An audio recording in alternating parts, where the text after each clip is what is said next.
السلام عليكم ورحمة الله وبركاته. بسم الله الرحمن الرحيم. الحمد لله رب العالمين، والصلاة والسلام على سيد المرسلين وعلى آله وصحبه أجمعين. رب اشرح لنا صدورنا ويسر لنا أمورنا، واحلل عقدة من ألسنتنا يفقهوا أقوالنا، ثبت أقدامنا وتمم تقصيرنا يا ربنا رب العالمين. لا حول ولا قوة إلا بالله العلي العظيم. لا حول ولا قوة إلا بالله. لا حول ولا قوة إلا بالله العلي العظيم. أما بعد. Alhamdulillah, kita bersyukur kepada Allah Subhanahu wa taala kerana dapat sama-sama dalam tazkirah ringkas berkaitan dengan hadis-hadis Nabi Muhammad sallallahu alaihi wasallam yang berkaitan dengan wabak dan penyakit secara umumnya dan secara khususnya yang berkaitan dengan ta'un. Jadi Nabi SAW menyatakan dalam hadisnya bahawa sesungguhnya Allah Subhanahu wa taala menjadikan ta'un sebagai azab yang Allah telah utuskan kepada manusia yang Dia kehendaki. Faja'alahu Allah taala rahmatan lil mu'minin. Allah Subhanahu wa taala menjadikan penyakit wabak ataupun ta'un tersebut sebagai rahmat kepada orang yang beriman. Falaysa min 'abdin yaqa'u fi ta'un fayamkuthu fi baladihi sabiran muhtasiban ya'lamu annahu la yusibuhu illa ma kataballahu lahu illa kana lahu mithlu ajri syahid. Jadi hadis yang kita baca ini diriwayatkan oleh Imam Bukhari radhiyallahu anhu. Maksud Nabi sallallahu alaihi wasallam bersabda, tiada mana-mana manusia yang berada di dalam kawasan ta'un lalu dia tinggal ataupun dia kekal di dalam rumahnya ataupun di dalam kawasannya sabiran muhtasiban, bersabar dan memohon pahala daripada Allah, ya'lamu dengan keyakinan. Maksud dengan keyakinan annahu sesungguhnya la yusibuhu tidak menimpanya illa ma kataballah melainkan apa yang Allah Ta'ala tulis ke atasnya, illa kana lahu mithlu ajri syahid, melainkan dia akan dikurniakan dengan pahala manusia yang mati syahid. Jadi dalam hadis yang dinyatakan oleh Nabi sallallahu alaihi wasallam, maksud Nabi kata sekiranya kita berada di dalam rumah, kekal di dalam rumah semasa berlakunya wabak, maka dia akan dikurniakan dengan pahala manusia yang mati syahid. Jadi dalam hadis Nabi beritahu ada dua syarat. Terdapat dua syarat untuk seseorang tadi dikurniakan dengan pahala syahid. Pertama ialah sabiran muhtasiban. Jadi kita cuba hafallah dua kalimat ni. Pertama kalimat sabiran dan kita terjemahkan dengan bersabar. Muhtasiban diterjemahkan dengan menuntut ganjaran daripada Allah Subhanahu wa taala. Jadi untuk kita dikurniakan dengan pahala orang syahid, maka dia memerlukan kepada dua syarat. Pertamanya sabiran muhtasiban. Jadi lafaz sabiran muhtasiban dia merujuk kepada dua pekerjaan hati manusia. Maksudnya hati manusia ni dia mempunyai dua tuntutan. Pertama ni ialah al-khawfu, ketakutan kepada Allah Subhanahu wa taala, war-raja'u, dan mengharapkan ganjaran di sisi Allah Subhanahu wa taala. Jadi itu dua sifat yang mesti ada di dalam hati kita. Maksudnya takut kepada Allah Subhanahu wa taala dan berharap kepada Allah Subhanahu wa taala. Jadi apa saja keadaan yang sedang kita lakukan, sekiranya disertakan dengan takut kepada Allah Subhanahu wa taala dan mengharap ganjaran daripada Allah Subhanahu wa taala, maka orang tersebut akan dikurniakan dengan pahala seperti orang yang mati syahid. Jadi tuntutan kita sekarang, apabila kita berada di dalam rumah, kita dituntut oleh Nabi SAW supaya sabiran, bersabar. Jadi lafaz sabiran dari segi bahasa, dia bermaksud menahan diri. Okay, jadi sekarang ni kita duduk di dalam rumah. Jadi sekarang ni kita kena pastikan kenapakah kita menahan diri kita di rumah. Jadi ada dua orang, contohnya A dan B. A menahan dirinya di rumah, tak keluar daripada rumah kerana takutkan pihak berkuasa. B menahan dirinya di rumah kerana sabar. Maksudnya menahan dirinya di rumah kerana takutkan Allah Subhanahu Wa Taala. Jadi itulah perbezaan antara dua orang ni. Satu orang menahan dirinya di rumah, tak keluar daripada rumah kerana takutkan kepada manusia, takutkan kepada arahan manusia, takutkan kepada pihak berkuasa. Tapi satu orang yang lain, dia menahan dirinya di rumah, tidak keluar, ialah kerana takutkan Allah Subhanahu Wa Taala, kerana Allah Subhanahu Wa Taala yang mengarahkan kita mentaati pemerintah. Apabila pemerintah memberikan satu-satu arahan. Jadi itu yang membezakan antara orang yang berhubung dengan Allah Subhanahu Wa Taala, maka dialah orang yang dikurniakan dengan kesabaran. Jadi maksud kesabaran tadi ialah kita menahan diri kita daripada keluar rumah, contohnya kerana Allah Subhanahu Wa Taala, baru dipanggil sabar. Tapi kalau kita menahan diri kita di rumah, kurung diri kita di rumah kerana takutkan polis atau takutkan askar, itu tak dipanggil sabar. Itu dipanggil orang yang takutkan manusia. Okay, dalam masa yang sama juga, sabar, dia menuntut diri kita menahan daripada kemarahan. Sebagai contohnya, apabila kita dah duduk di rumah, sekarang ni kita akan diuji dengan keadaan di rumah. Kita akan diuji dengan keluarga, kita akan diuji dengan anak-anak, kita akan diuji dengan rasa resah, gelisah, tak boleh keluar. Jadi sekiranya kita menahan kemarahan kepada keadaan sekeliling, tahan kemarahan daripada memarahi anak-anak kita ataupun isteri ataupun sebagainya, tahan kerana Allah Subhanahu Wa Taala, maka itulah diistilahkan sebagai sabiran. Mesti kita menahan tadi tu. Maksud kita dituntut untuk menahan, tetapi tahan tadi mestilah dibuat kerana Allah Subhanahu Wa Taala. Dan dalam masa yang sama, apabila kita menahan tadi tu, menahan sesuatu kemarahan, menahan daripada kita melenting, kan, menahan daripada kita marah, maka kita tadi mesti ada ar-raja. Kita harap supaya Allah Subhanahu Wa Taala memberikan ganjaran kepada kita di akhirat. Jadi itu dua syarat untuk seseorang dikurniakan dengan pahala mati syahid apabila dia tadi duduk di rumah semasa berlakunya wabak seperti taun dan seperti wabak yang berlaku pada hari ini. Syarat pertama ialah menahan dirinya kerana Allah Subhanahu Wa Taala. Dan itu dalam bahasa Arab diistilahkan sebagai sabiran. Dan yang kedua, dalam masa yang sama, dia mesti mengharapkan bahawa Allah Subhanahu Wa Taala meredai dirinya dalam keadaan tersebut. Maksudnya dia menahan dirinya di rumah, duduk di dalam rumah, dia tetap mengharapkan keredaan Allah Subhanahu Wa Taala, bukan mengharapkan balasan manusia. Bukannya duduk di rumah, nanti kita harapkan supaya ada satu pihak yang bagi ganjaran kepada kita, ada satu pihak yang bagi allowance kepada kita, ada satu pihak yang membiayai kehidupan kita, maka itu tak dipanggil muhtasiban.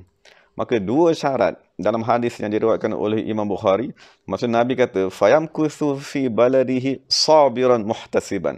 Dia kekal, tidak bergerak di tempatnya sendiri, di rumahnya sendiri, di kawasannya sendiri, dengan syarat sabiran muhtasiban.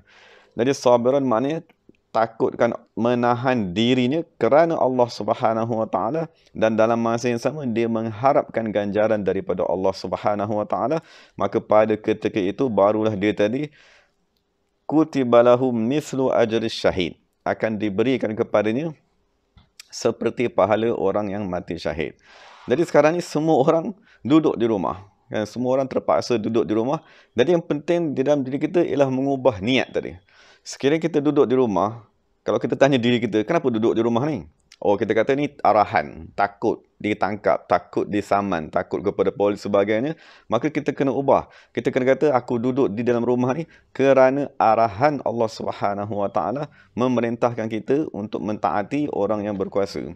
Jadi kita tukarkan ketakutan kepada makhluk, taat kepada makhluk, taat kepada Allah Subhanahu Wa Taala dan takut kepada Allah Subhanahu Wa Taala. Jadi yang dipesan oleh guru-guru kita, terutamanya Syekh Sabah, dia pesan supaya sepanjang masa kita duduk di rumah ni kena banyaklah bersabar. Kan maksudnya jangan sekali-kali kita bertanya, bilakah perkara ni nak habis? Ataupun kita kata, kenapa lama sangat kita disekat? Kenapa kita tak boleh keluar? Jadi sekiranya kita mempertikaikan apa yang berlaku sekarang, kita sebenarnya mempertikaikan Allah Subhanahu Wa Taala. Kita sebenarnya tidak redha dengan Allah Subhanahu Wa Taala. Dan Syekh juga berpesan supaya wasta'inu bis-sabri was-salat. Maksudnya untuk kita menghadapi situasi yang berlaku ni, hendaklah kita tadi bersabar. Maksudnya kita menahan diri kita daripada marah, menahan diri kita daripada melenting, bengis, bengang dan sebagainya, menahan diri kita tersebut. Was-salati, dan salah satu lagi yang nak kita buat ialah as-salat. Maksudnya kita memperbanyakkan sembahyang. Maksudnya itu pesanan daripada guru kita, kan, Syed Sharif Sabahuddin. Maksudnya dia pesan supaya kita tahanlah diri kita. Maksudnya jangan menenting di rumah, kan? Jangan marah kepada ahli keluarga, jangan tengok anak asyik nak marah saja. Dan yang paling penting sekali kepada kaum ibu, kan? Maksudnya jangan sekali-kali kita tadi marah, kan? Memanglah anak kita sekarang ni duduk di rumah, kan? Allah Ta'ala bagi peluang kepada mereka untuk duduk bersama-sama kita di rumah, tapi jangan marah kepada mereka. Bahkan inilah masa untuk kita sendiri berpeluang mendidik mereka. Jaga, ajar kepada mereka adab-adab makan, kan? Ajar kepada mereka adab tidur. Ajar kepada anak-anak tadi adab menghormati bapanya. Kan? Ajarkan kepada anak-anak tadi adab, maksudnya sedia untuk solat, kan? Mengambil wuduk sebagainya. Jadi itu yang sepatutnya kita usahakanlah. Jangan kita lupakan perkara-perkara tersebut, tetapi kita tadi marah pula kepada mereka. Jadi itu yang dipesan oleh guru kita supaya kita tadi menjaga diri kita dan bersabar. Dan pesanan seterusnya ialah was-salati, ialah dengan kita tadi memperbanyakkan sembahyang dan berzikir. Kerana Allah Subhanahu Wa Taala berkata, innallaha ma'as sabirin. Sesungguhnya Allah Subhanahu Wa Taala bersama-sama dengan orang yang sabar. Dari itu hadis Nabi Muhammad SAW menceritakan tentang kenapakah orang yang ditahan di rumahnya ataupun di dalam negerinya tak dibenarkan dia tadi musafir apabila berlaku sesuatu wabak tadi. Kenapakah dia tadi dikurniakan dengan pahala syahid? Kerana dia ada dua sifat. Pertamanya ialah al-khawf, takutkan Allah Subhanahu Wa Taala, dan yang kedua dia ada raja, dia mengharapkan keredaan Allah Subhanahu Wa Taala ke atas dirinya, kepada dirinya. Jadi dua syarat ni, sabiran muhtasiban ni, dia bukan nak dipakai pada ketika kita duduk di dalam rumah semasa wabak ni saja. Bahkan terdapat beberapa hadis daripada Nabi sallallahu alaihi wasallam yang menyatakan sesiapa yang melakukan sesuatu amalan, sesiapa yang melakukan sesuatu aktiviti sabiran muhtasiban, akan diberikan pahala akan diberi ganjaran yang banyak oleh Allah Subhanahu Wa Taala. Jadi sebagai contohnya hadis yang lain yang disyaratkan sabiran muhtasiban ni daripada Umar bin Khattab radhiyallahu anhu, dia berkata, dia mendengar Rasulullah SAW bersabda, maksud Rasulullah bagi tahu betul-betul, Al-Quranu alfi harfin wa sab'atun wa 'ishruna alf harf, faman qara'ahu sabiran muhtasiban falahu bikulli harfin zawjatun minal huril 'ain. Hadis riwayat Imam Tabarani fil Awsat. Jadi ini hadis daripada Nabi SAW. Nabi SAW dia dah bagi tahu yang 1400 tahun yang lampau. Nabi kata Al-Quran hurufnya ada 1,027,000 huruf, alif, ba, ta. Huruf-huruf yang diulang di dalam Al-Quran ialah sebanyak 1,027,000. Ini Nabi bagi tahu SAW, hadis daripada Sayyidina Umar. Dan hari ini apabila dibilang huruf satu huruf Al-Quran, sememangnya lah seperti mana yang dinyatakan oleh Nabi sallallahu alaihi wasallam. Dan huruf yang paling banyak tadi ialah huruf alif, kan? Maksudnya dia ada 48,740 kali ulangan di dalam Al-Quran. Jadi Nabi kata, maksudnya 1 juta tadi tu, 1,027,000 huruf ni ialah huruf di dalam Al-Quran. Cuma sekarang ni kita membaca Al-Quran pagi, petang, siang, malam, di mana-mana pun, di sekolah, di mahad, kita membaca Al-Quran. Tapi Nabi kata, syarat untuk seseorang membaca Al-Quran dan dikurniakan dengan ganjaran oleh Allah Subhanahu Wa Taala, dia mestilah membaca Quran tersebut sabiran muhtasiban. Maknanya dia membaca Al-Quran kerana takutkan Allah Subhanahu Wa Taala, kerana Allah Ta'ala yang mengarahkan kita membaca Quran. Takut meninggalkan ayat Allah, takut menjauhkan diri daripada kitab Allah, dan dalam masa yang sama muhtasiban, dia mengharapkan ganjaran daripada Allah Ta'ala. Jadi sabar dan khauf dan rajak tadi, maknanya dia amat penting dalam kehidupan seharian. Maksudnya apa saja aktiviti yang kita buat sekiranya disertakan dengan kesabaran, macam takutkan Allah Subhanahu Wa Taala, takut melanggar arahan Allah, takut melenting, takut marah, maka sekiranya amalan harian kita disertakan dengan sabiran muhtasiban, barulah amalan tersebut diberikan ganjaran di sisi Allah Subhanahu Wa Taala. Itu contoh kepada baca Quran. Maksudnya kalau kita baca Quran daripada awal sampai habis khatam 30 juzuk semata-mata kerana takutkan Allah dan kerana mengharapkan keredaan Allah, maka Nabi kata setiap huruf tadi akan dikurniakan dengan bidadari di dalam syurga. Dan begitu juga dalam daripada Sayyidina Ibnu Mas'ud, dia kata, ayyuma rajulin jalaba syai'an ila madinatin min madainil muslimin sabiran muhtasiban faba'ahu bi si'ri yaumi kana lahu 'indallahi manzilatus syuhada. Maksudnya dia kata, mana-mana orang yang bekerja sebagai peniaga, maksudnya membawa barang daripada luar negeri masuk ke dalam negara kita. Kan maksudnya dia tadi mengimport barang daripada luar negara masuk ke dalam negara kita, tapi dia ada syarat juga, sabiran muhtasiban. Dia bekerja dalam perniagaannya dalam keadaan dia bersabar, maksudnya takutkan Allah Subhanahu Wa Taala, maksudnya buat kerja tersebut kerana Allah, kerana tuntutan perniagaan, tuntutan mencari nafkah, tuntutan membantu umat Islam, dan dalam masa yang sama muhtasiban, mengharapkan keredaan Allah Taala, dan dia menjual barang tersebut dengan harga semasa, maka dalam hadis kata orang tersebut akan dikurniakan dengan kedudukan manzilatus syuhada, kedudukan orang-orang yang mati syahid di akhirat. Jadi sekarang ni kita boleh fahamlah bahawa apa saja aktiviti yang kita buat, sama ada kita duduk di dalam rumah semasa wabak, ataupun sekarang kita membaca Al-Quran, kan, ataupun kita ada yang sekarang ni, bukan semua orang pun yang tersekat, ada orang yang terpaksa keluar, kan, menghantar barang-barang ke pasar raya, keluar bekerja. Kesemua tadi, sama ada kita yang duduk di rumah, ataupun mereka yang keluar, ataupun mereka yang membaca Quran, sekiranya kita sertakan dengan sabiran muhtasiban, takutkan Allah Subhanahu Wa Taala, dan mengharapkan pengharapan daripada Allah Subhanahu Wa Taala, maka semua akan dikurniakan dengan pahala syahid. Semua akan dikurniakan dengan kurniaan seperti mana ganjaran orang yang mati syahid. Dan daripada Sayyidina Aisyah juga dia berkata, ini syarat tadi, syarat sabiran muhtasiban. Aisyah berkata, sesiapa yang 3 orang daripada anaknya meninggal dunia, maksudnya semasa kecil, kan anaknya baru setahun 2 tahun meninggal dunia, ataupun anak yang besar 2-3 tahun meninggal dunia, tapi syaratnya sabiran muhtasiban, dia bersabar, dia tahan dirinya daripada marah, ataupun daripada menangis, ataupun daripada kesedihan tidak redha kerana Allah Ta'ala, dan dia tadi memohon ganjaran daripada Allah. Maka Sayyidina Aisyah berkata, hajabuhu anin nar, nescaya anak-anak tersebut akan menjadi hijab kepadanya daripada api neraka Allah Subhanahu Wa Ta'ala. Dari itu beberapa hadis yang menyatakan bahawa syarat untuk kita tadi dikurniakan ganjaran daripada Allah Subhanahu Wa Taala, terutamanya kita hari ni lah, maksud kita hari ni kita duduk di dalam rumah, kan. Jadi sekiranya kita duduk, kita tak keluar, kita tanya diri kita, kenapa kita tak keluar ni? Kita kena kata, aku tidak keluar kerana takutkan Allah Subhanahu Wa Taala, kerana Allah Subhanahu Wa Taala mengarahkan aku duduk di rumah dengan menzahirkan gambar ataupun dengan menzahirkan arahan tu pada pemerintah. Tapi sebenarnya yang mengarahkan kita duduk di rumah sekarang ni ialah Allah Subhanahu Wa Taala. Kerana kita baca dalam Fatihah, Alhamdulillahirabbil alamin. Allah Subhanahu Wa Taala yang mentadbir alam, yang mentadbir alam kita sekarang ni ialah Allah.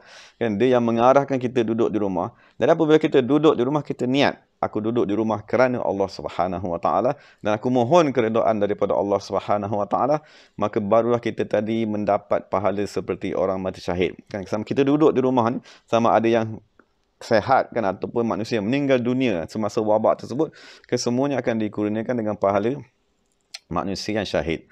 Dan sebagai penutupnya kita baca satu hadis lah, kurniaan Allah Subhanahu Wa Taala kepada orang yang sabar.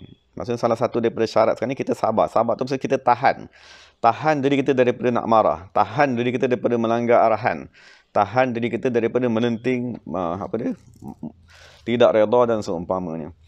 Jadi sebagai penutupnya kita bincangkan sedikit tentang pahala apabila seseorang tadi bersabar. Jadi saya akan terjemahkanlah hadis ni. Dan kita baca hadis sekali lalu, lepas tu kita berhenti. Daripada Sayyidina Anas bin Malik radhiyallahu anhu, Rasulullah SAW bersabda, sesungguhnya Allah Subhanahu wa taala apabila Allah mencintai seseorang hamba ataupun Allah Taala ingin memilih seseorang hamba tersebut menjadi kekasihnya, Allah Subhanahu wa taala akan menguji dia dengan pelbagai ujian. Dan orang tersebut apabila dia diuji dengan pelbagai ujian, dia akan merayu-rayu berdoa. Maka malaikat berkata, wahai Allah Subhanahu wa taala, inilah satu suara yang kami kenali. Maka Jibril berkata, wahai Allah Subhanahu wa taala, suara daripada hamba-Mu tersebut, dia meminta agar kau tunaikan hajatnya. Maka Allah Subhanahu wa taala berkata, biarkan dia. Aku amat suka untuk mendengar suaranya meminta-minta. Dan apabila kita berdoa, wahai Allah Subhanahu wa taala, Allah Taala akan berkata, labbaika abdi, aku menyahut seruanmu wahai hamba-Ku dan kebahagiaan kepada kamu. Demi keagunganku tiada satu doa pun yang kamu mohon melainkan aku akan memustajabkannya.